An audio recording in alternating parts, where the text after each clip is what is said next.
ആറ്റിങ്ങലിലെ ഇരട്ട ഡോക്ടർ പെൺകുട്ടികൾ മാട്രിമോണി വഴി കണ്ടുമുട്ടി. കാത്തിരിപ്പിനൊടുവിൽ വിവാഹവും. പക്ഷേ താലികെട്ട് കഴിഞ്ഞ് യാത്രയാകവെ ചേട്ടന് പെണ്ണുമാറി. മലയാളികളെ ഏറെ പൊട്ടിച്ചിരിപ്പിച്ച ആ വൈറൽ വീഡിയോയ്ക്ക് പിന്നിൽ രസകരമായ ഒരു കഥയുണ്ട്. എങ്ങനെയാണ് ആ വൈറൽ കല്യാണം നടന്നതെന്നും ആരൊക്കെയാണ് ആ വധൂവരന്മാരെന്നും അറിയാം. ഏറ്റുമാനൂർ ക്ഷേത്രത്തിൽ നടന്ന ഇരട്ടകളുടെ കല്യാണശേഷം സംഭവിച്ച രസകരമായ സംഭവങ്ങളാണ് വൈറലായ വീഡിയോയിലുള്ളത്. വരന്മാർ ഇരട്ടകളായ ശരത്തും സുജിത്തും. അവർ വിവാഹം കഴിച്ചതും ഇരട്ടകളായ ശ്രീലക്ഷ്മിയെയും ശ്രീവിദ്യയെയും. വിവാഹശേഷം വരന്റെ വീട്ടിലേക്ക് പോകാൻ നേരം ശരത്ത് കൈപിടിച്ചു കൊണ്ടുപോകാൻ നോക്കുന്നത് സുജിത്ത് താലി കെട്ടിയ പെൺകുട്ടിയെയാണ്.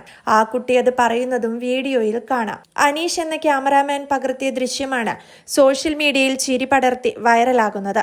രൂപത്തിലും ഭാവത്തിലുമെല്ലാം ചെറിയ വ്യത്യാസങ്ങളുണ്ടെങ്കിലും കല്യാണത്തിന് ഒരുങ്ങിയെത്തിയപ്പോൾ സംഭവിച്ച ഒരബദ്ധമാണ് ചേട്ടന് ഭാര്യയെ മാറിപ്പോകാൻ കാരണമായത്.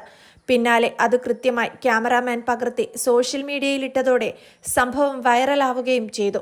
മുഖത്തെ മറുകാണ് ശ്രീലക്ഷ്മിയെയും ശ്രീവിദ്യയെയും തിരിച്ചറിയാനുള്ള ഏക മാർഗം. എന്നാൽ മേക്കപ്പ് ചെയ്തപ്പോൾ മറുക് കാണാൻ സാധിക്കുന്നില്ല. ഇതാണ് ശരത്തിന് പെണ്ണിനെ മാറിപ്പോകാൻ ഇടയാക്കിയത്. ജനിച്ച നാൾ മുതൽ ശ്രീലക്ഷ്മിയും ശ്രീവിദ്യയും എല്ലാത്തിനും ഒരുമിച്ചാണ്. രണ്ടുപേരും ഒരുപോലെ പഠിച്ച് ഡോക്ടറുമായി. ശരത്തും സുജിത്തും അങ്ങനെ തന്നെ. ഇരുവരും ക്ലിനിക് റിസർച്ചാണ് ചെയ്യുന്നത്. ഒരാൾ നാട്ടിലും മറ്റേയാൾ വിദേശത്തും. വിവാഹം ചെയ്യുകയാണെങ്കിൽ ഇരട്ടകളെ തന്നെ വിവാഹം ചെയ്യാമെന്നും ഒരു വീട്ടിലേക്ക് തന്നെ പോകാമെന്നും ശ്രീലക്ഷ്മിയും ശ്രീവിദ്യയും നേരത്തെ തന്നെ ഒരുമിച്ചെടുത്ത തീരുമാനമായിരുന്നു. അങ്ങനെയാണ് ഇരുവരും ഇരട്ടകളുടെ മാട്രിമോണിയിൽ രജിസ്റ്റർ ചെയ്തത്. ശരത്തിന്റെയും സുജിത്തിന്റെയും വിവാഹോലോചന ഇരുവർക്കും എത്തിയതും ഇതുവഴി തന്നെ. പിന്നെ ഒന്നും നോക്കിയില്ല, എല്ലാം വീട്ടുകാർ പറഞ്ഞുറപ്പിച്ചു.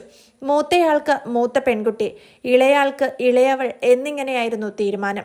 ഇരട്ടകളുടെ കല്യാണ വീഡിയോകളും വാർത്തകളും നാം നിരവധി തവണ കണ്ടിട്ടും കേട്ടിട്ടും ഒക്കെയുണ്ട്. എന്നാൽ കഴിഞ്ഞ ദിവസം മുതൽ സോഷ്യൽ മീഡിയയിൽ വൈറലാകുന്ന ഈ കല്യാണ വീഡിയോ കണ്ട് ചിരിക്കാത്ത മലയാളികളുണ്ടാവില്ല.